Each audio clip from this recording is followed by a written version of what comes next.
prazer estar com todos vocês aqui. Eu sou o Guilherme Massa, sou um dos cofundadores da Liga Ventures e estou com vocês aqui como mestre de cerimônias desse nosso webinar especial do Liga On, que vai falar hoje sobre inovação e nova economia.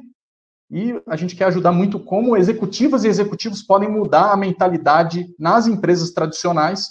Certamente muitas de vocês que estão aqui conosco discutem esse tema internamente, sejam empreendedores ajudando grandes empresas, sejam grandes corporações pensando nessa virada digital, e obviamente como profissionais, como cidadãos e cidadãs, pensando na transformação, como que a gente pode ter uma virada, né, de uma sociedade que trabalha exatamente essa nova economia. A gente está hoje aqui muito feliz de ter o Diego Barreto conosco, e o mote é o lançamento do livro dele, o livro Nova Economia.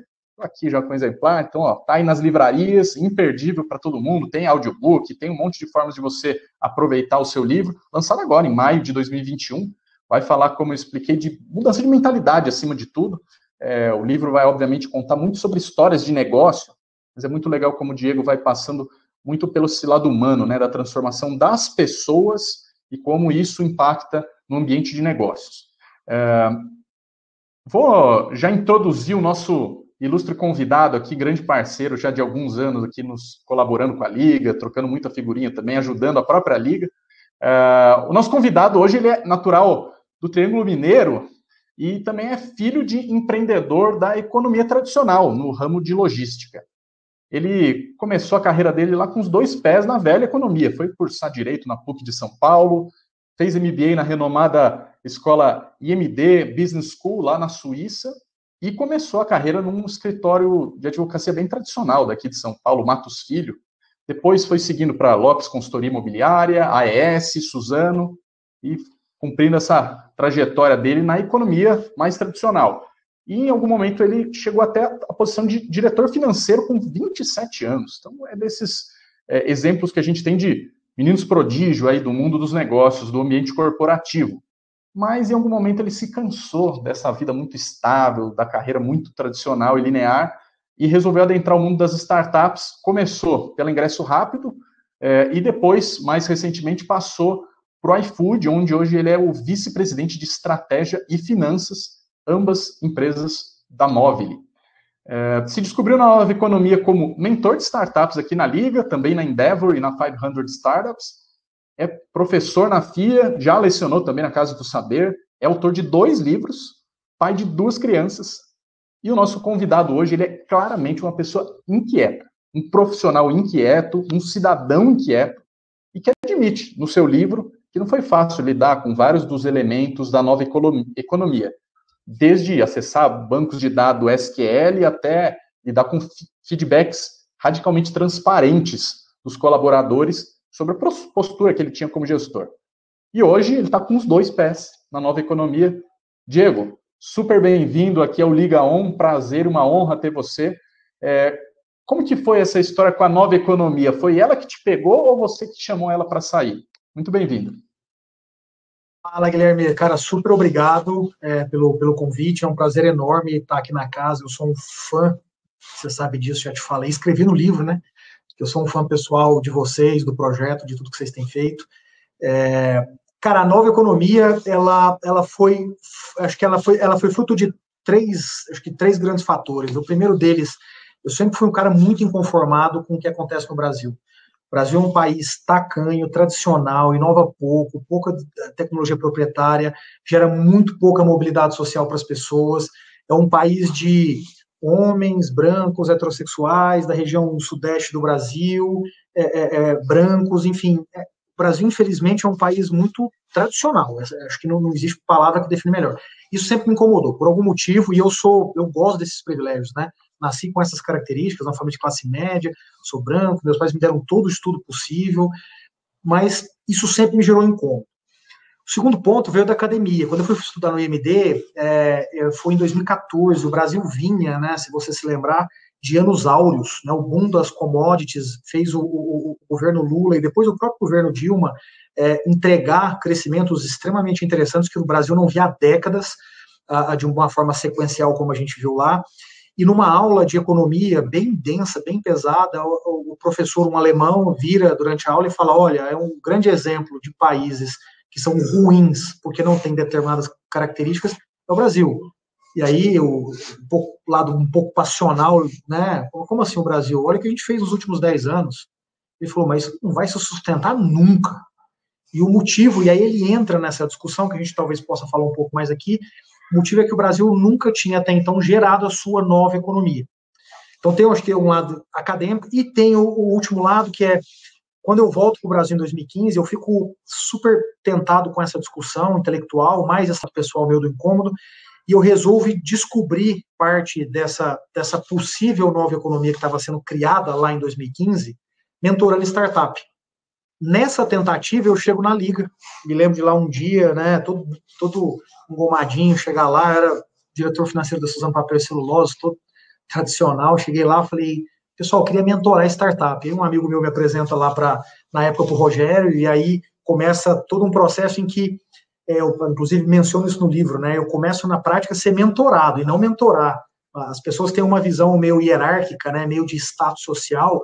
Na prática, eu estava sendo mentorado. A soma desses 3 fatores, né, o incômodo, o acadêmico e depois essa experiência com as startups, ela me gera um pouco do framework que eu começo a usar na universidade, porque eu dou aula desde sempre, e aí depois culmina no livro com tudo isso que você teve a oportunidade de ler. Que demais. Então, de certa maneira, um pouco das duas coisas, né? O professor te empurrou nesse mundo da nova economia com essa constatação que você estava morando num país que ia continuar do mesmo jeito e rolou meio uma inquietação de ir atrás de algo novo.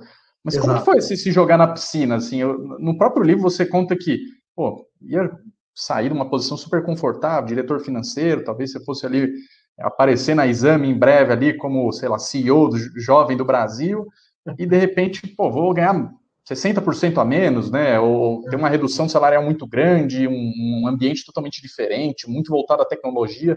O que deu mais medo nessa mudança? E o que deu mais tesão mesmo, assim, mais, eu preciso ir para esse lugar? Guilherme, o MBA lá fora, ele foi muito importante para mim, porque o MBA, ele tem um lado pessoal de você ter mais autoconfiança de quem você é, do que você fez, que aqui no Brasil a gente não explora. Aqui no Brasil, você chega para prestar o vestibular, teu pai ou tua mãe basicamente diz, vai lá e presta isso. Aí você vai lá e presta isso. Aí você começa a fazer a tua faculdade com uma preocupação na cabeça, ouvindo de todo mundo que o Brasil é um país que não tem oportunidades, o desemprego é muito alto, arrume um emprego, arrume um chefe, não perca seu emprego, preste um concurso público. Ou seja, a gente tem uma cultura de medo aqui no Brasil. A gente acaba tendo um comportamento de estabilidade porque a gente vem com esse histórico na nossa cabeça. Quando eu fui fazer meu MBA, foi muito curioso, porque eu me lembro de chegar lá, assim, no primeiro dia e olhar o currículo dos meus colegas, né? Um no Google, o outro no Credit Suisse lá da Suíça, o outro na Amazon, o outro não sei onde. E aí eu olhava, assim, né, no decorrer das aulas, eu falava, peraí, tá, todo mundo é igual aqui. Não estou vendo muita diferença. Claro, um é mais especialista nisso, o outro naquilo. Mas quando eu olhava para o lado, eu via pessoas que tinham uma capacidade, uma execução muito parecida com a minha. E aí, esse tipo de coisa é feito de forma proposital no MBA, e eles começam a trabalhar muito a questão da autoestima, evidenciando isso, né? Então, eu volto do MBA muito mais seguro de mim, muito mais seguro da carreira que eu tinha construído, das coisas que o Diego né? Porque ele se habituou a estudar, a ler, a executar, a ter um determinado comportamento, mais tudo aquilo que meus privilégios me deram. Então, essa autoestima, ela me deu segurança para pensar em uma coisa, e isso começa no MBA, que é, cara, o que você quer para você? E eu queria muito mais do ponto de vista de viver a emoção, o risco, a inovação, criar, participar de alguma coisa que lá no futuro alguém olhar e falar, porra, seu pai? Pô, seu pai fez isso, falando para os meus filhos. Eu nunca quis, para mim, nunca, e eu consigo olhar para minha vida inteira, assim, desde moleque, eu nunca quis a linha de produção. E não tem problema querer, não era o que eu queria. Só que antes do MBA, isso não era claro para mim que eu poderia me aventurar para buscar isso. Quando eu volto do MBA, eu falo, cara, eu tenho que fazer isso. Por isso que eu vou lá começar a fazer mentoria de startup. A mentoria de startup, para mim, foi um negócio brutalmente enriquecedor, porque eu aprendi ali o que eu chamo de o Brasil de daqui 5 anos. independente de uma startup dar certo ou errado, o que tinha na minha frente ali eram pessoas que estavam assim, cara, eu estou tentando fazer um negócio que vai dar certo daqui a 5 anos. Eu estou fazendo um negócio que vai dar certo daqui a 5 anos. E aí o que acontecia é que eu via naquelas pessoas o futuro, né? Ou seja, criar alguma coisa que era muito diferente. E aí isso me deixa ultra encantado. E aí o resultado prático disso é que em algum momento a Movile me procura, um dos primeiros unicórnios do Brasil, e fala, cara, a empresa está ficando muito grande, a gente sabe que você está adorando esse mundo aqui, está entendendo cada vez mais, ao mesmo tempo você tem coisas, né, da economia, da velha economia que pode contribuir aqui, quer vir para cá? E aí, Gui, eu topo, e a proposta da Movile é uma proposta de 40% do que eu ganhava. 40% do que eu ganhava. E eu aceito e vou, na boa, sem grande sofrimento. Essa foi a grande prova para mim, que naquele momento eu estava tanto seguro do que eu era capaz de fazer, se desse errado, por exemplo, né, de corrigir o caminho, quanto ao mesmo tempo do que eu queria, do que eu gostava. Né? Ou seja, não era sobre a Movile, era sobre estar onde a Movile estava. Um ambiente em que a hierarquia é muito baixa, um ambiente que olha produto e não projeto, um ambiente em que se discute os temas atuais da sociedade, né, como diversidade, inclusão, isso há 5 anos atrás, um ambiente em que você era empoderado e quando você cometia um erro, as pessoas te perguntavam, e aí, o que você aprendeu? Ao invés de te recriminarem. Então, quando eu vi isso tudo, eu falei, poxa, é para lá que eu vou. E aí eu fui. Cara, o que eu mais sofri? Acho que tiveram vários sofrimentos. O primeiro deles, meus pais, meus amigos, né, olhavam e falavam assim, cara, não acredito.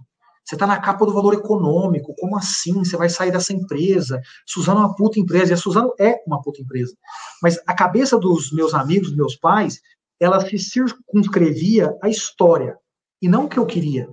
Então é claro que eles não conseguiam ver nada na Movile. A Movile era uma empresa que estava começando ali, começando a ganhar status, né? Mas era uma empresa desconhecida. Então, eu tive uma pressão social, mas que não foi suficiente para me demover da ideia. Tive uma pressão financeira, porque eu tive que de um dia para o outro sentar em casa com a minha esposa e falar, ó, agora você é que mais ganha em casa e vamos com a sua vida aí, vamos ajustar as coisas. E beleza, e sem problema. Olha que coisa interessante, né? A maioria das pessoas isso ia ser um sofrimento. Nossa, minha esposa ganha mais do que eu, e agora? Oh, meu Deus, me sinto menos homem por isso. Então, foi um teste muito forte. No terceiro, Gui, o mais importante, cara, é que eu descobri o valor da minha cadeira e o valor da minha pessoa. Quando eu deixei a Suzano, inúmeras portas que eram abertas se fecharam. E como eu vinha, né, em empresas muito grandes já há muito tempo, então eu não notava isso. Uhum. Na prática, o que abria as portas era a cadeira do Diego, não era o Diego. Então, quando sentasse a Maria ou o José lá, essas portas iam se abrir. E veja, não tem nenhum demérito nisso, né? A Suzano é uma empresa grande, merece ter portas abertas por causa disso. Mas na prática, o que você está procurando como alguém que contrata um outro alguém, não é alguém que senta na cadeira. É alguém que abre porta por conta própria. E isso, os primeiros 6 meses de imóvel foram muito dolorosos. Por quê? Porque eu tive que aprender a abrir portas, não por causa da minha cadeira, porque meu e-mail não abria mais porta. Meu e-mail ficava lá, na lixeira, não aparecia. Ou seja, você começa a ter que exercitar muito melhor as ideias, começa a exercitar muito mais a forma como você triangula as informações para conseguir gerar o interesse de alguém. Então, isso, para mim, foi doloroso, é inegável que foi doloroso, mas me ensinou demais ao mesmo tempo. E o já que você falou que, de certa maneira, a transição foi através de conhecer mesmo, começar a ter contato com os empreendedores, vamos dizer, não foi... o teu MBA te ajudou a abrir a cabeça que existia um novo mundo, mas o como fazer essa transição foi tendo contato direto com os empreendedores. Quando você começou a ter contato, o que você achou que, cara, isso aqui eu consigo agregar, né? De certa maneira, o Fabrício te chamou lá atrás porque viu algum tipo de competência que você ajudaria uma empresa já até num estágio maior. Inclusive, confidenciando, né? Lembro lá atrás que você falou, olha, estou na dúvida aqui se eu pego alguém que está no início, já mais validado, ou já super maduro, né? O que você viu que, pô, já que você fez essa auto-reflexão, que, pô, isso aqui o Diego é bom mesmo, e eu consigo ajudar, e se teve alguma coisa que você pegou e comecei a mentorar a startup, e, cara, filho, não sei te ajudar nisso aí, tipo, isso aí é com você mesmo. Teve alguma situação? Tiveram várias, cara. Eu acho que o primeiro ponto acho que o que para mim ficou muito claro no começo é que a minha cabeça era ambidestra, e eu não reconhecia isso antes de botar o pé na nova economia. O que é a cabeça ambidestra? É aquela cabeça que consegue flutuar entre dois mundos muito diferentes e orquestrar a partir disso. Então, vou dar um exemplo aqui do ponto de vista financeiro. Como é que você aprende a fazer finanças em empresa da velha economia? Controle, budget, controla tudo, business case, payback, não sei o quê, 337 slides, 498 análises, e tá certo para aquilo que é maduro. Quando você inova, você está pedindo para alguém te enganar, no bom sentido, não na má fé. Porque você está inovando, cara, você não tem a mínima noção do que vai dar. Então, a minha cabeça ambidestra, ela sempre funcionou bem. Isso, quando eu olho para o meu histórico na velha economia, isso sempre foi um problema. Então, eu me lembro, assim, claramente de situações em que eu falava, pessoal, ignorem isso aqui, não vamos fazer análise, para que essa discussão? E o feedback era negativo. Poxa, Diego, você tem que controlar mais, você tem que ter essa visão disso, essa visão daquilo. E eu não, na época, para mim, soava como um feedback que eu precisava mudar. Hoje eu vejo como eu não precisava, porque aquilo era na prática algo positivo, é a empresa que não tinha essa consciência, né? Ou seja, o que o Diego tem que fazer aqui é ser extremamente claro e analítico naquilo que está claro, está dado, o histórico explica mais ou menos o futuro, aquilo que o mercado basicamente não permite grandes mudanças e coisas do tipo. Mas aquilo que era fruto de uma tentativa, de um teste, de um produto novo, e de coisas que estavam indo ainda para um go-to-market, etc., que não tinha ainda um product market fit e coisas do tipo, o que eu tinha que fazer bem era um processo de testagem bom, e não de controle. Então, isso, facilmente eu consegui entender nas startups, e depois facilmente eu consegui entender dentro de uma empresa como a Movile, que, pessoal, a Movile não é startupzinha, tá? Movile transaciona, tipo assim, algumas dezenas e dezenas, quase centenas de bilhão por ano, tá? Então, assim, não é uma startupzinha para quem talvez não conheça a Movile. O que eu, cara, falhava? O que falhava para mim ainda era o processo de transparência. Na nova economia, a transparência, ela é muito mais alta que na velha economia. Por quê? Porque se você está falando com uma startup, os recursos são escassos. Então as pessoas precisam falar logo o que está rolando, porque não pode gastar R$1 a mais. Nas empresas já grandes, já tradicionais da nova economia, como é o caso de N empresas do Brasil que fizeram essa transição, a transparência ela tem um problema porque não é do brasileiro ser transparente. Na startup existe uma pressão, não tem dinheiro, então não posso, cara, tem que errar rapidinho. Na empresa grande, você não tem essa pressão do dinheiro, porque a empresa é grande, o orçamento é grande. Então você tem uma pressão que é, ao contrário, é ruim, que é a pressão do, cara, se eu falar aqui rápido, eles vão ver que eu errei muito rápido. Cara, se eu falar isso aqui agora, vão tirar o meu orçamento. Cara, se eu falar isso aqui, vão me entender mal. E o jogo político, como é que eu falo? Na nova economia, você não admite isso. Então, eu me lembro, assim, em várias situações com as startups, em que as startups falavam, cara, o que você está querendo me dizer? Fala logo. Né? E você, não, veja, o que eu estou querendo dizer, o problema não é você, viu? Não, porque a sua ideia até que é boa, mas o que eu queria te dizer, assim, eu me lembro de algumas, assim, tipo, cara, fala logo, o que você está querendo dizer? E na Movile isso aconteceu também, no iFood aconteceu, no iFood não, porque eu já estava no outro grau de maturidade, mas na Movile aconteceu também. O Fabrício falava, cara, é o seguinte, você está querendo dizer alguma coisa, você está com vergonha, com medo de machucar o sentimento de alguém, não é sentimento, é lógica, então qual é o problema? Acho que esse foi talvez o grande desenvolvimento que eu tive, então, portanto, era o meu grande gap lá no começo.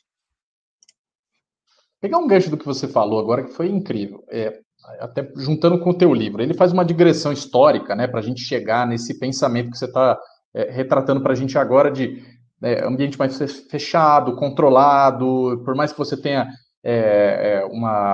muitos recursos, né, numa empresa grande, ao mesmo tempo você tem um monte de mecanismo de proteção para continuar zelando por esse tanto de recurso.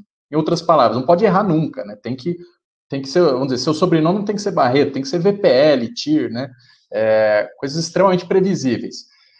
No teu livro, você acaba fazendo um pouco desse balanço, né? Como que a gente veio parar na velha economia e por que a nova economia está aí já na porta, já fazendo acontecer. O que eu queria que você comentasse era, será que isso aí tem a ver com a lógica do curto prazo? Assim, é aquela mentalidade do gerar valor para o shareholder sendo substituída para os stakeholders, e isso tudo culminando no tem que dar retorno agora, senão não faz sentido? Ou você vê outros gaps além da questão da urgência de retorno rápido? Então, Gui, eu vejo outros e que culmina no retorno rápido, mas para mim o principal gap é o seguinte, e é um ponto que eu entro bastante no livro, porque eu acho isso de suma importância para contextualizar o porquê de algumas coisas da nova economia. Primeira coisa é, o Brasil, historicamente, nunca criou um ambiente de competição. Como é que a gente enxerga isso? De duas formas dá para entender isso. O empreendedor no Brasil, ele tem uma vida que é um cão com ele. Burocracia, falta de acesso a crédito, taxa de juros alta e tudo mais. Então, quem é empreendedor, ele sabe o que eu estou falando. É uma vida de cão. O Estado brasileiro te estrangula todos os dias e você tenta sobreviver com pouco oxigênio. Do lado das empresas estrangeiras, entrar no Brasil é um caos. Um caos. Então, pensa assim, do ponto de vista histórico, o Brasil diminuiu muito a chance de empreendedores quererem empreender ou empreenderem com sucesso. E do outro lado, o Brasil sempre dificultou muito a entrada do estrangeiro. Ainda que alguns entrem, o Brasil tem uma das piores taxas desse relacionamento que permite a entrada. Acordos bilaterais, tarefa de importação, entre outras mil coisas. Então, o que aconteceu ao longo da história do Brasil? O Brasil nunca teve uma competição forte. Para quem é que acha que tem uma competição forte, eu tenho uma péssima notícia para dar. O Brasil é um dos países com a menor taxa de competição entre as empresas. Você vive num paraíso, tá? Essa é a realidade. Então, o que acontece ao longo do tempo, Gui?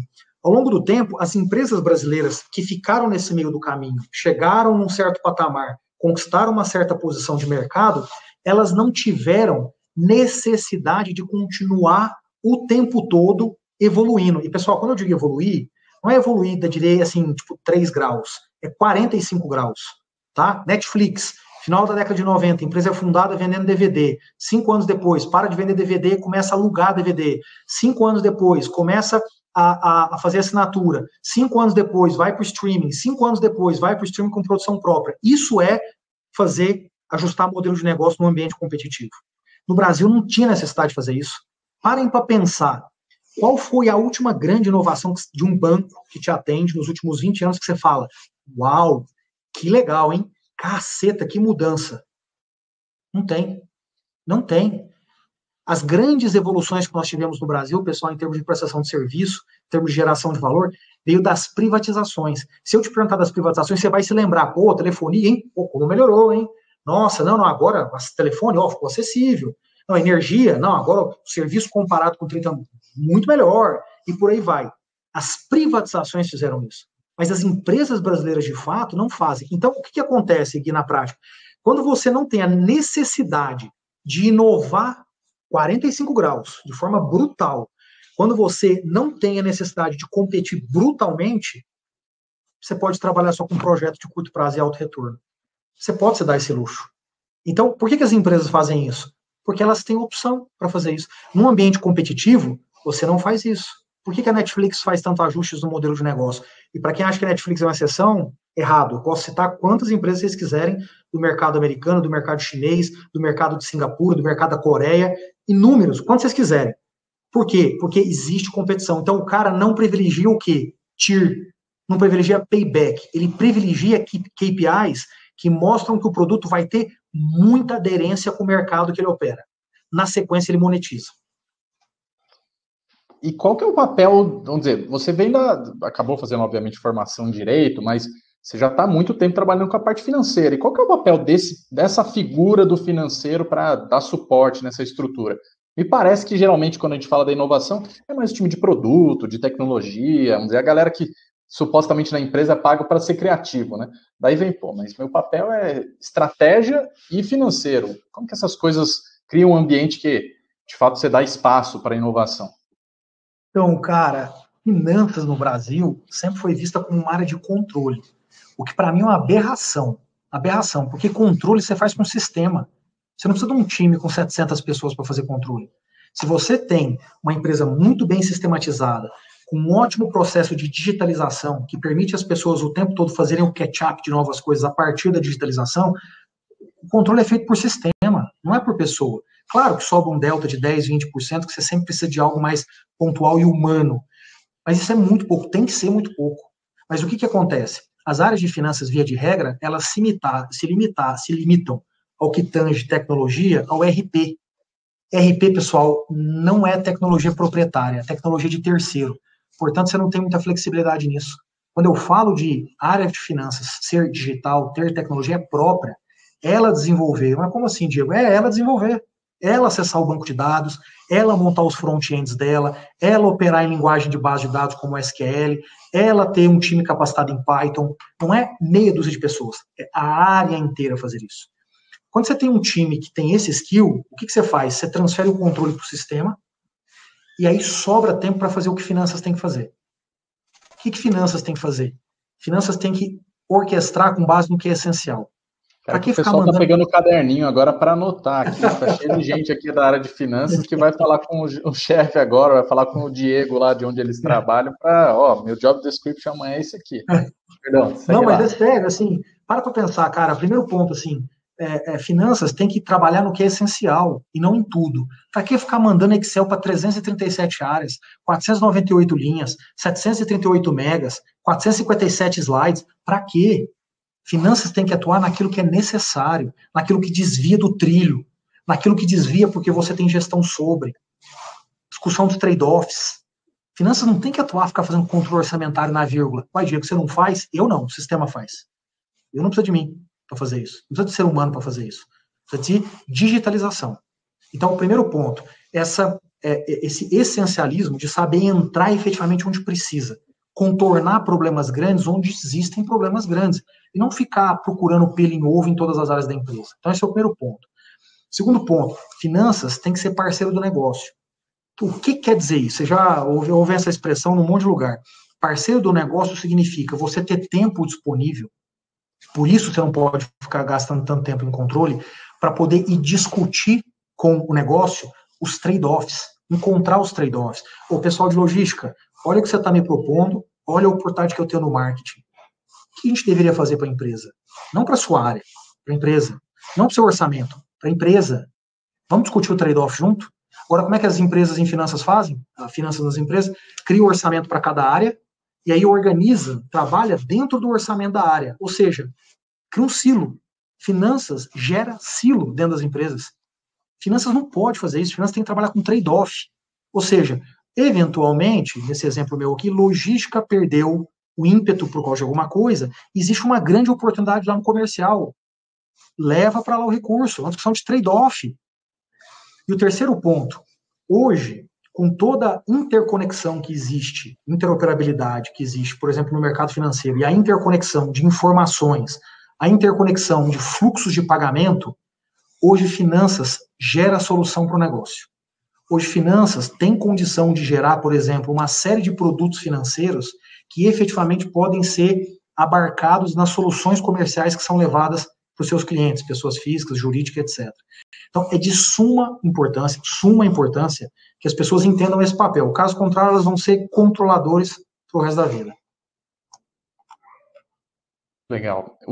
Você comentou até da questão da tecnologia, né? Mas queria que você comentasse um pouquinho a mais sobre isso. Na prática, como que se dá isso, né? Você falou de uso de tecnologia proprietária, até por departamento. Como que foi a tua experiência de ver isso? Você veio da velha economia, então teve até que entrar no bonde, né? Ganhar essa capacitação e como isso meio que esparrama para o time. Puta, cara, eu adoro essa pergunta, porque eu acho que um dos grandes pontos cegos que eu tinha antes de vir para a nova economia era achar que eu trabalhava com tecnologia. Na prática, pessoal, quando você trabalha com tecnologia de terceiro, você está usando a tecnologia. Na prática, você não trabalha com ela. Você não é dono dela, você não faz nada com ela. Então, sei lá, eu tinha um SAP. E não quer dizer que o SAP não seja importante, mas o que eu faço com o SAP? É uma esteira. Não posso fazer nada além do que está lá. Ah, mas você pode pedir uma parametrização, customização. Pô, pessoal, vocês sabem o que é isso. Liga lá na Alemanha, 3 meses, $50 mil, mais 3 meses, aí vem um erro, mais 3 meses. Isso não é tecnologia, isso está longe, isso é usar. Então, o meu pai, ele tem um desse aqui, ó. Ele tem. Faz nada com isso. Nada, ele liga e mexe no WhatsApp. Não está usando tecnologia na prática. A beleza da tecnologia, Gui, hoje, é que os recursos para se criar tecnologia própria, eles estão disponíveis. Há 10, 15 anos atrás, você não falava em open source. Você não falava em colaboração no desenvolvimento de aplicativos. Há 10 anos atrás, você mal falava em APIs no mercado. Portanto, a capacidade de colaboração entre empresas, baixíssima. 10 anos atrás, você não tinha nuvem. Portanto, a capacidade de testagem, de escala, baixíssima. 10 anos atrás, não se falava em desenvolvedores. A discussão não era desenvolvedores no Brasil. Há 10 anos atrás não se falava em cientistas de dados. A soma dessas coisas associadas a outras, elas permitem hoje que qualquer empresa consiga produzir muita tecnologia. Então, eu dei um exemplo aqui de finanças com front-end. Então, como é que funciona no meu time? Meu time tem 350 pessoas, entre finanças, legal, políticas públicas, riscos, procurement, entre outras coisas. As 350 pessoas, sem exceção, modelam em SQL. Todas elas modelam em SQL, acessam a base de dados e no momento que elas entendem que precisam de uma certa informação de forma corriqueira, elas vão lá e criam um front-end. Não preciso da SAP, não preciso da Alemanha, não preciso 3 meses, mais 3 meses, mais 3 meses, mais $50 mil. Então, mas daí essas pessoas não chegam assim, vamos dizer. Não. Elas estão vindo da economia antiga, né, da velha economia que, vamos dizer, formou as pessoas para serem controladores, como você falou, e que lá não tem curso de SQL, vamos dizer, não tem esse desenvolvimento de competência. Estou errado nessa leitura, e se é assim, já que você também fala muito no livro, né, sobre diversidade, sobre inclusão, como que faz para ajudar essa galera que você viu o potencial tá bom, ó, então isso aqui eu vou te ensinar, esse outro aqui também vou te ensinar, e daí fazer uma avaliação se está dando certo, né, a performance da pessoa com o que você esperava. Cara, essa pergunta é muito legal. Ou seja, no final você está perguntando assim, cara, como é que você garante que no final você vai ter um time que faça tudo isso aí que você está dizendo que faz? A resposta, cara, ela vai exatamente num ponto de mudança no processo de contratação. Nós, no Brasil, e o livro fala sobre isso também, nós nos acostumamos a contratar as pessoas por causa da faculdade. Então você vai lá e fala assim, você abre uma vaga, né? Eu quero pessoas das top faculdades do Brasil. Ou seja, quando você pede as pessoas das top faculdades do Brasil, para fazer uma conta, quantas pessoas tem no mercado e quantas pessoas chegam numa faculdade que você considera top? É 0,001. Ou seja, você não está contratando a melhor pessoa, você está contratando aquela que tem a melhor formação acadêmica, que são duas coisas completamente diferentes. Aí as pessoas, geralmente, quando eu digo isso, e elas falam assim, mas quer dizer que você contrata quem não é bom? Não, eu contrato assim, deixa eu explicar para vocês. Sabe aquele avô que você tem, que várias vezes você diz para seus amigos assim, nossa, impressionante o meu avô, semi-analfabeto e, cara, construiu um negócio impressionante. Semi-analfabeto, mas muito inteligente. Semi-analfabeto, mas fazia coisas incríveis. Então, é tipo seu avô, sabe? Educação, é claro que ela é importante. Dependendo da posição, é claro que você precisa de alguém muito específico. Mas pensa de uma forma mais geral. Você deveria contratar por comportamento. As 350 pessoas que estão aqui, nenhuma delas sabia modelar em SQL, incluindo eu. Sabe o que essas pessoas fazem? Bota a bunda na cadeira, aprende, erra um monte, insiste, fica bom. Agora, imagina uma pessoa que tenha esse comportamento para tudo. Portanto, eu te pergunto, você vai contratar hoje uma pessoa, em especial na base do time, para que você coloca a universidade top? Para quê? Não, cara, você não está procurando isso. Você está procurando pessoas que têm um comportamento extremamente diferenciado. É a pessoa que não só esse ano, mas nos próximos 10 anos, ela vai dar um show, porque ela tem um comportamento assim. Então, eu vou dar um exemplo prático. Pô, Diego, você não contrata, então, e exige inglês? Veja, eu exijo inglês onde a posição ela é mandatória de inglês. Então, quem se relaciona com o meu acionista aqui, que é gringo, claro que tem que falar inglês. Evidente que eu contrato uma pessoa que fala inglês. Mas, eu preciso contratar em quantas posições pessoas mandatórias em inglês? Não é na maioria, é na minoria. Ótimo. Mas você precisa do inglês, eu preciso. Então, o que você faz? Você acha a melhor pessoa, e se você descobrir que ela não fala inglês, você fala, cara, nós temos um acordo aqui. Você tem 2 anos para aprender a falar inglês bem. Caso contrário, você não fica na empresa. Pode ser? Você topa? Topa. Então, beleza, então entra aí. Tem um acordo feito. Passou 2 anos, a pessoa não fez. Cara, pronto, então você não pode ficar. Foi o nosso combinado. Eu preciso do inglês. Não hoje, daqui 2 anos. Então eu te pergunto, para que você coloca inglês para posições que não precisam de inglês? Porque é bacana. É a forma que você mostra que você é uma pessoa exigente em contratações. Gera economia. Muito legal que você juntou a questão até de educação, né? E de certa maneira é interessante que quando você fala de olhar muito mais que você está esperando ali na frente, né, de resultado e do que a pessoa pode alcançar, no fim é como você estivesse fazendo de fato uma busca aí do melhor talento, sem filtro, né? Assim, ó, realmente quero olhar o que tem de melhor no mercado, não o que nós, né, homens brancos, privilegiados, tivemos formação superior, tal, em escolas de ponta, o que a gente podia proporcionar para o mercado.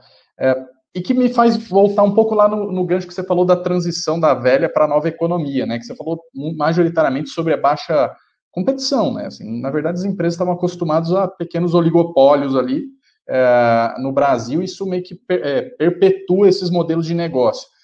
E, de certa maneira, no livro você até discorre sobre isso, né? A Netflix, na verdade, o primeira disruptura que ela foi trazer foi o modelo de negócio, né? Não foi o streaming. Foi, ó, agora a pessoa cansou de pagar multa lá na Blockbuster porque não rebobinava a fita, porque não devolvia no prazo, então agora aluga um mês, aí devolve daqui um mês. Você acha que as startups elas estão pegando esses ganchos e tem como isso ser replicado numa empresa grande? Ou realmente é muito próprio das empresas da nova economia fazer esse olhar, que acho que em horas é mais empático e também ele é mais arrojado, né? Pensa um pouco além. Então, Gui, eu falo, o subtítulo do meu livro é o porquê o perfil empreendedor está engolindo o empresário tradicional. Para mim, não é uma discussão de ser uma startup ou de ser uma empresa já tradicional no sentido do tempo de vida. Para mim, tem a ver com o perfil. Né? Então, eu brinco assim: como é que eu vou conseguir sempre ser a pessoa que vai ser o principal ombro do meu filho, para ele poder dizer os problemas, para ele poder me trazer as grandes questões da vida dele? A única forma de eu ser isso é ser uma pessoa moderna sempre. Daqui 40 anos, quando eu tiver 78 anos, eu preciso ser uma pessoa que compreenda o mundo naquele momento. Isso é a nova economia. Nova economia nada mais é do que você ter essa capacidade, olhando para o negócio aqui, de embarcar no seu negócio aquilo que é novo, viável, comprovado. Então, eu costumo dizer assim, um exemplo para mim muito prático. Poxa, inteligência artificial é uma discussão se é viável ou não? Não, não é mais. Está dado. Você tem na sua empresa? Não, está atrasado. Está atrasado. Se não tem discussão da viabilidade, como é que você não tem na sua empresa ainda? Não, eu sou uma startup. Então eu entendo. Empresa pequena, ainda tem pouco recurso. Não foi a prioridade. Será em algum momento. Beleza. Agora, você não pode abrir mão daquilo que, evidentemente, é algo que está levando o mercado do ponto A para o ponto B. O que as empresas grandes, na maioria das vezes, fazem? Elas perdem essa capacidade. Elas ficam burocráticas, elas ficam chatas, cheias de comitê. Vira e mexe, vem alguém aqui fazer algum benchmark aqui e fala: e aí, Diego, como é que a gente faz para poder ser mais ou menos assim? Fala, cara, demite o acionista. Porque é ele que define a cultura da sua empresa. Se o acionista deixou a cultura ficar assim, né, aí as pessoas sempre têm algumas desculpas, do tipo: ah, não, mas minha empresa é regulada. Então, o Nubank também é, tá? Então, o Nubank também é. 5 anos atrás tinha 0 clientes, hoje tem 45 milhões. PicPay também é regulado, tá? Pelo Banco Central. Então, há 5 anos atrás ele tinha, tipo, nenhum cliente praticamente, hoje tem 45 milhões de clientes. O C6, o Banco Neon, o Banco Inter. Quanto mais a linha do teu livro, você vai fazer uma demissão em massa de shareholders aí. Mas, cara, é a melhor coisa do mundo, né? Me pergunto, se eu quero gerar valor, eu preciso tirar quem não faz sentido no time. Se o acionista é aquele que não consegue compreender, ele tem que sair. É claro que eu estou exagerando, você não consegue demitir um acionista, evidentemente, né? É bom fazer esse disclaimer porque alguém pode achar que eu sou louco aqui. Não. Deixa eu pegar esse mote aqui que você estava comentando. De certa maneira, o mundo da startup também traz a figura muito do fundador, do time de fundadores. Vamos dizer, a Móvel é a Móvel porque tem o Fabrício, porque tem um time que ajudou ele a chegar até aqui. Então tem muito essa figura até quase mítica, né? Às vezes endeusada demais, assim, de quem é o cara que está à frente. E quando você compara com as empresas no teu livro da velha economia, me parece que tem essa figura, que você falou muito sobre isso, os barões, né? Tem aquele pessoal que, de certa maneira, ganhou todos os privilégios e manteve o status quo. É mais um demitir o acionista ou é que esse cara volte, vamos dizer assim, para o negócio, até usando alguma referência que você mesmo cita, que é da Magalu, né? Então, o Fred Trajano ou a DASA, também é pessoal que, vamos dizer, é da família, né? É o principal acionista e pôs a mão no negócio de falar, peraí, vamos dar uma guinada para cá. Como é que você vê essa... O exemplo do Magalu, para mim, ele é fantástico. Aliás, é um dos cases que eu mais discorro lá no livro, aqui de Brasil. É um exemplo ótimo. Veja, tenta pensar em outro varejista tradicional, e tradicional no sentido de ter já 20, 30, 40, 50 anos, que fez o movimento de abertura para um marketplace como o Magalu fez. Nenhum, que mudou a marca para poder ficar mais, para conversar mais com a forma como as pessoas enxergam, que foi para uma estratégia de M&A para construir mais tráfego, entre outras coisas. Ou seja, está aí um ótimo exemplo de como um acionista ele é moderno. Esse é um acionista moderno. A Luísa, o Fred, todo mundo que está no entorno das decisões do Magalu são acionistas modernos. São acionistas que olharam e disseram: pô, eu não preciso ficar aqui na minha situação confortável, né, de empresa grande, de empresa que já conquistou o mercado, eu posso ir além. E isso, Gui, é um negócio super interessante porque a gente consegue ver refletido em números. O Brasil é conhecido no mercado financeiro como o paraíso das small caps, das empresas de baixa capitalização. Por que uma empresa é uma small cap? Porque ela não cresce, porque não faz nada, fica lá aquela lenga-lenga todo ano. Cresce 5%, perde 5%, cresce 10%, perde 5%, cresce 5%, perde 5%, aquele lenga-lenga. E aí, evidentemente, que empresas assim claramente não têm um futuro brilhante e se tornam small caps. Agora, veja o Magalu, veja o BTG. Olha o BTG. O BTG faz um movimento de tipo de instituição financeira, de produto financeiro que ele traz para o mercado a cada 5 anos. Nasce como uma corretora, vira um grande banco de investimentos, vai para o banco de varejo com o Banco Pan, entra no mercado digital, entra em segurador e vai fazendo isso, vai ajustando, vai entendendo, vai fazer gestão de patrimônio de terceiro e bater de frente hoje com a XP. Vejam a XP, empresa que tem aí seus quase 20 anos de idade, vai fazendo os movimentos no seu modelo de negócio e se ajustando constantemente. Então, o André Esteves, Guilherme Benchimol, são pessoas que naturalmente compreendem o que é a nova economia. E o que é a nova economia? De novo, é entender quais são os movimentos que estão guiando a sociedade. Quais são os movimentos que estão guiando o comportamento dos stakeholders, o comportamento do consumidor. E se você compreende esse movimento, por que você não faz a mudança? Por que você não para de dizer, não, já faz 20 anos que a gente é assim, a gente sabe como fazer isso. Cara, isso é o maior ponto cego que existe na cabeça de um acionista tradicional hoje. Até juntando o gancho vou lançar uma última pergunta antes de abrir aqui para algumas, que o pessoal mandou várias aqui, mas queria fazer uma relação. Lá você falou tanto sobre a nova economia propor essa questão de competição, né? Então, talvez a gente esteja tão atrasado no Brasil porque o ambiente não permitia competição para valer. E esses casos que você citou, ETG, Magalu, talvez em paralelo, né, ao movimento empreendedor ali dos fundadores, do seu time, também tinha essa competição rolando, né? Acho que em paralelo, o mercado de bancos, né, de fintech já estava começando a ficar mais aberto para permitir, né, que alguém ali criasse uma disruptura. Tinha aquele anúncio, a Amazon vai vir para o Brasil, e daí meio que em paralelo a Magalu dando aquela corrida, né? Entendo que tem um contexto mais macro para além de só uma gana de empreender, né? Mas queria pegar um gancho aqui antes de jogar nas perguntas, que é o seguinte. Teu livro, primeiro, parabéns, né? Assim, um baita contexto, realmente uma aula maravilhosa para quem quer entender esse mundo de transformação, de startups, mas de transformação como um todo social. Mas ele tem um tom bem otimista, né? Assim, quase idealista sobre como a gente pode ver o Brasil dali para frente.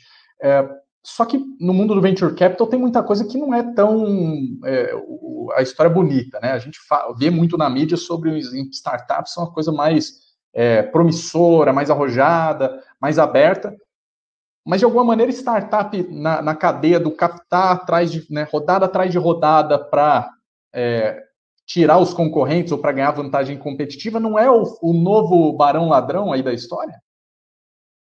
É uma pergunta maravilhosa, muito boa pergunta. Eu acho que, primeiro, o livro não é otimista, o livro ele é realista. Né? Ele é realista, inclusive eu assumi que a nova economia ainda é um nicho e que ela vai ganhar a sua importância ainda. E por que ele é realista? Eu gosto muito, eu sempre insisto com as pessoas bastante na questão do contexto, né? Sempre vejo o contexto. Vamos comparar 15 anos atrás com hoje.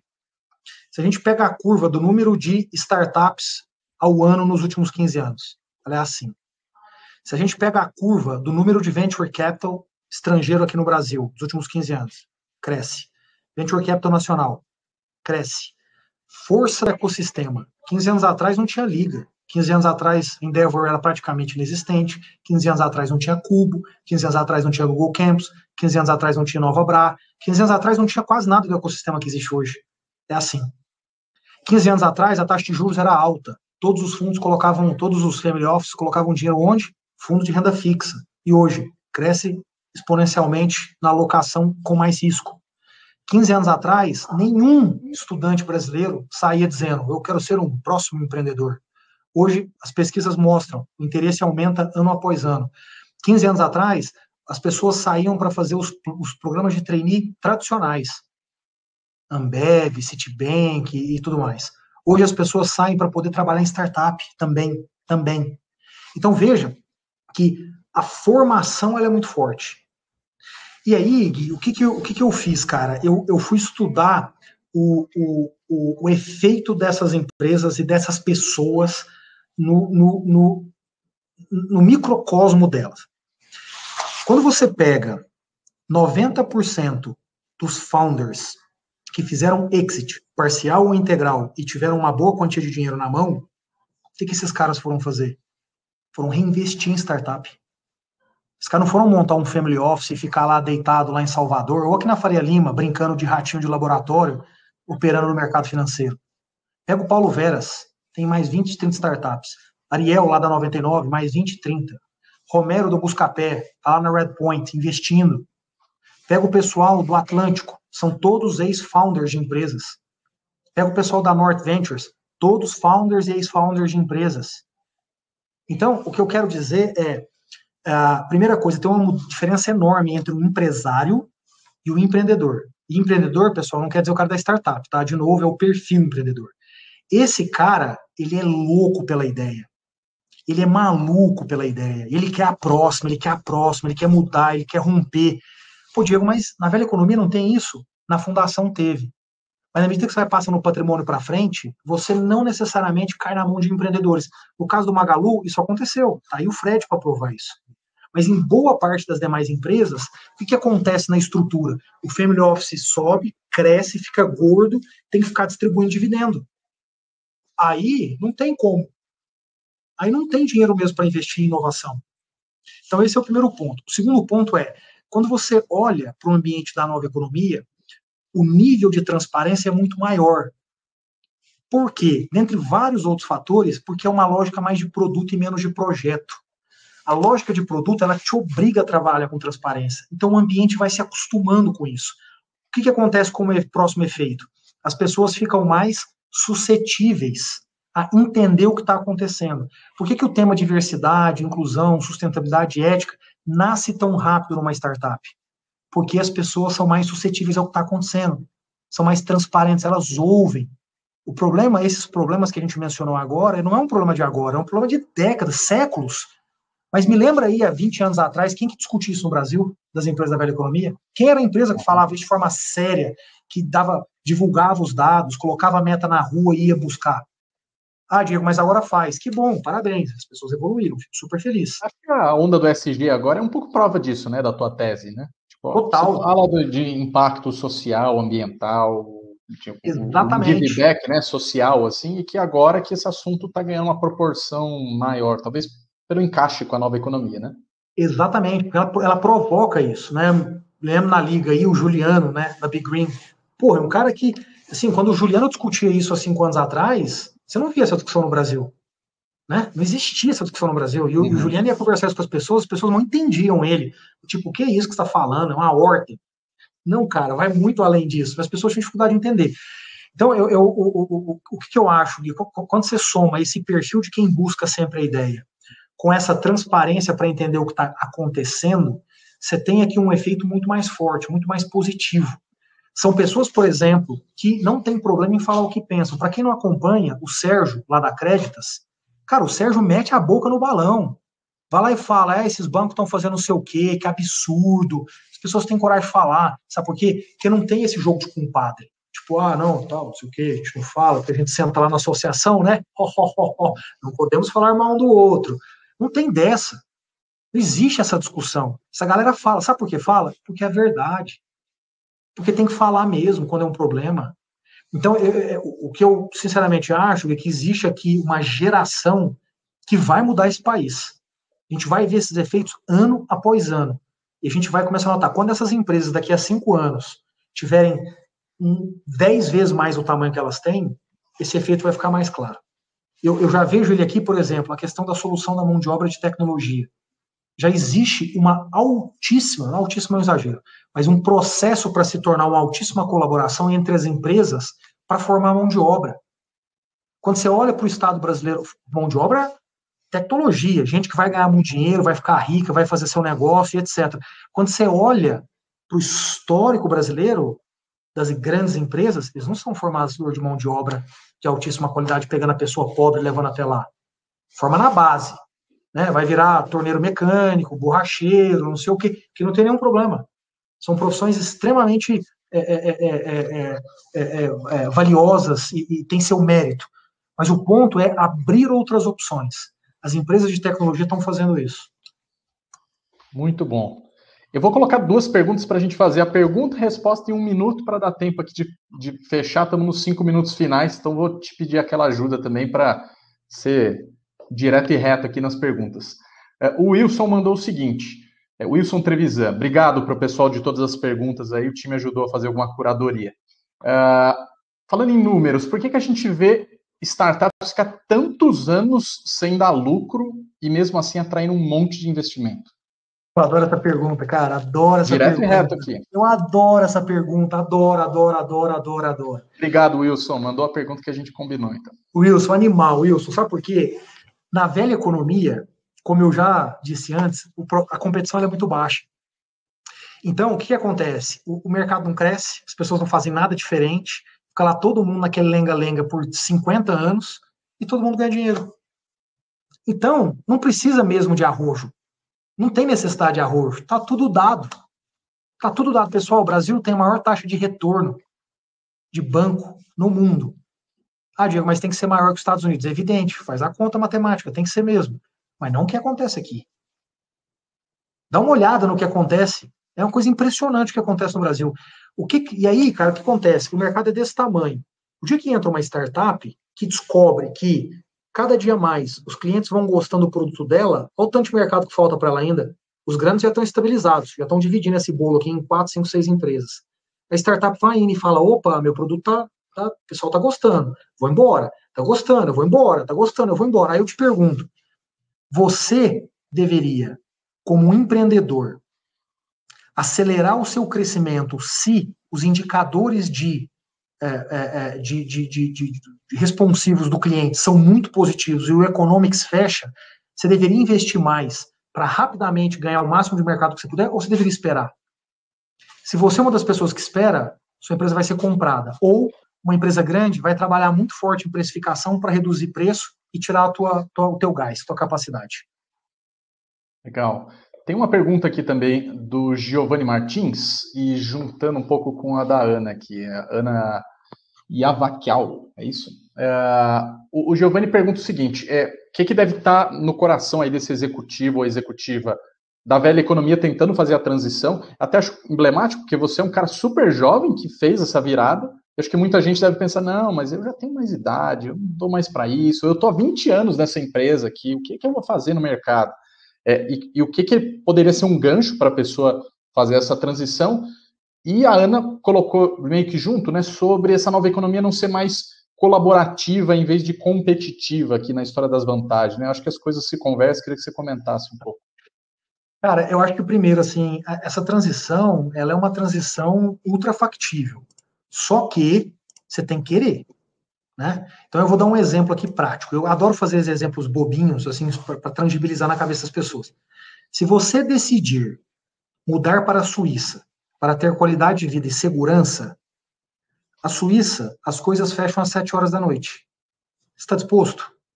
Se você estiver disposto, muda para a Suíça. Se você quiser ir para o Japão para ter qualidade de vida e segurança, lá no Japão, você não pode pisar fora da linha. Senão é cadeia. Está disposto?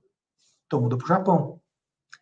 A discussão da transição para qualquer coisa na vida, e não para nova, da velha para nova economia, para qualquer coisa na vida, envolve você entender quais são as características culturais, os valores, quais são os comportamentos esperados do lado de lá.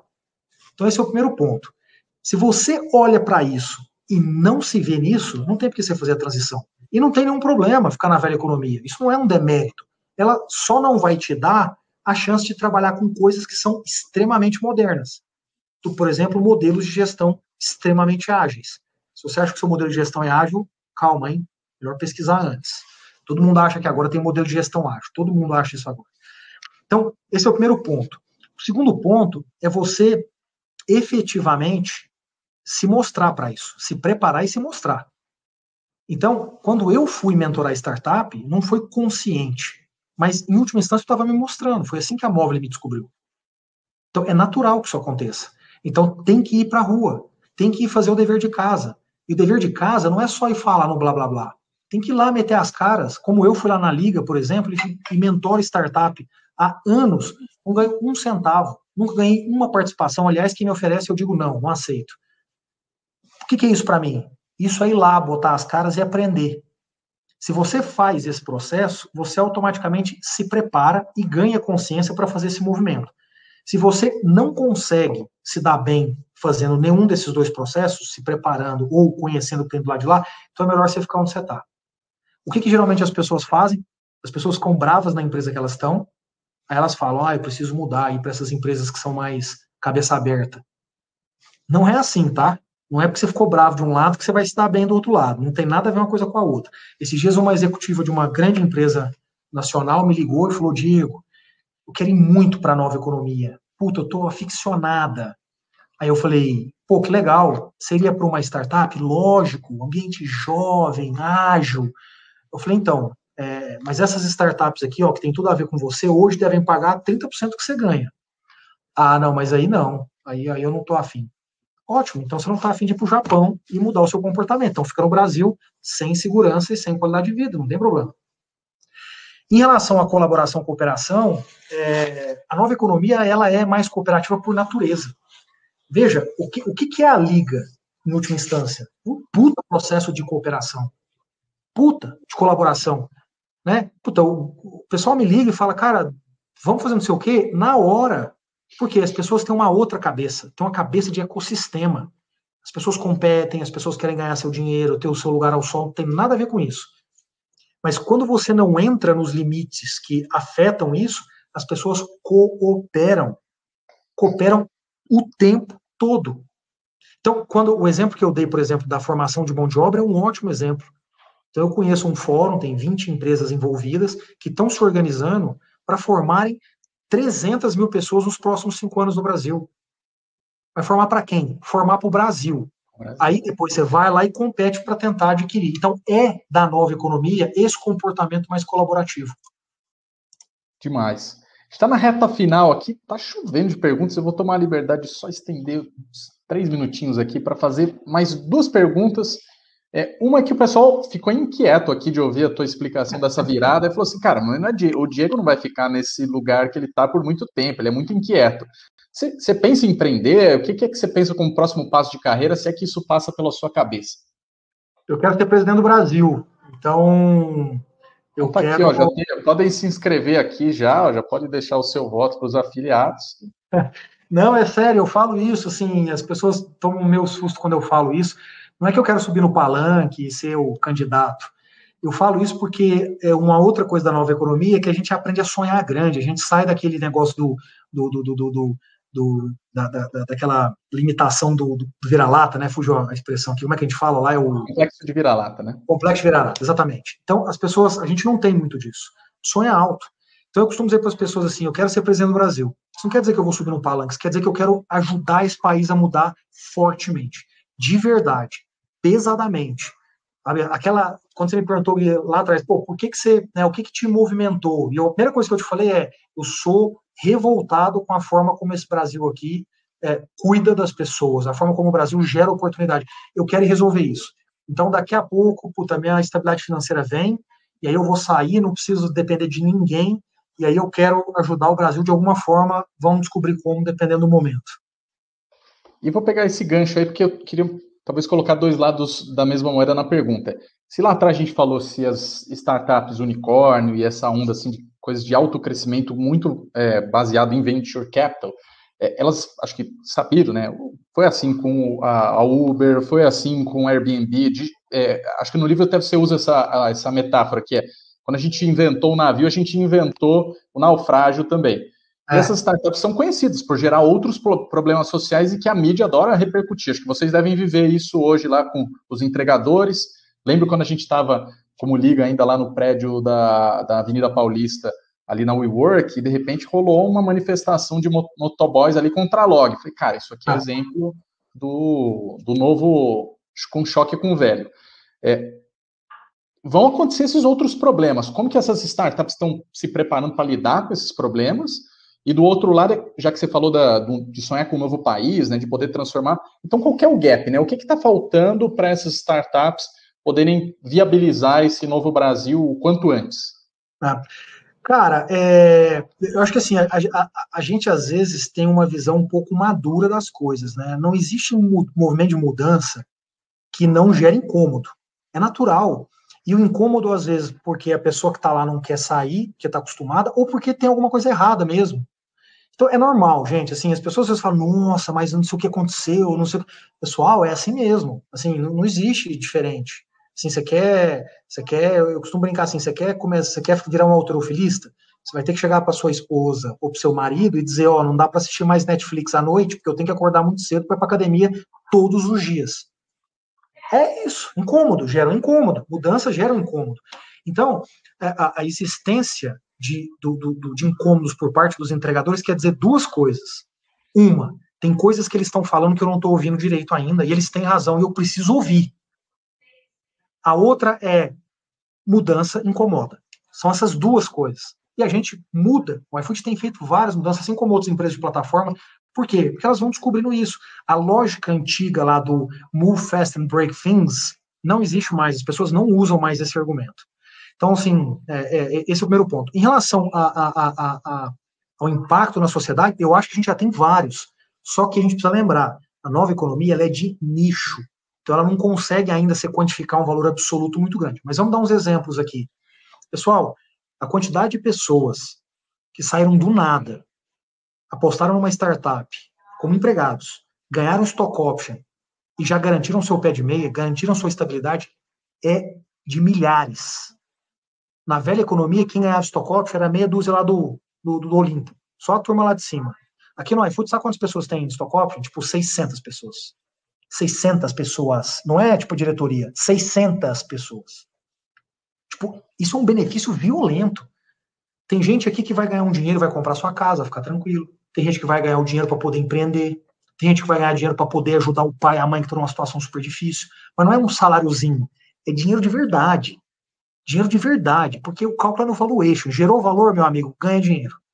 Então, já tem um efeito aqui. O segundo, pessoal, vejam que as empresas de plataforma contribuiu para absorver a mão de obra que perdeu o emprego durante a pandemia. Quem não reconhece isso está sendo extremamente enviesado. Ah, Diego, mas paga pouco. Calma, eu não estou dizendo que é o melhor emprego do mundo. Não tem nada a ver com isso. O que eu estou dizendo é que as plataformas hoje conseguem absorver uma mão de obra que, se acontecesse isso no Brasil há 10 anos atrás, as pessoas iam parar na rua para te pedir dinheiro no semáforo. Hoje elas têm a oportunidade de fazer alguma coisa, entrar no Get Ninjas e prestar um serviço que eles conheçam, entrar no iFood, fazer entrega, né, do supermercado, né? Total. Então, assim, vejam com bons olhos. Existe uma transição que está acontecendo de uma lógica de salário para uma lógica de renda. São duas coisas muito diferentes. O mundo está aprendendo isso agora. Isso está dado, tá? Então, quem não entende isso está lá na velha economia. Está dado. Agora, as condições precisam ser essas? Não. Pô, precisamos ter, nessa economia de renda, na economia de demanda, pessoas sem proteção social? Não. Temos que ajustar isso. Está aí um exemplo de uma tensão que precisa ser resolvida. Muito bom. Para todo mundo que ficou aqui conosco, muito obrigado, boa noite e deu liga. Tchau, tchau.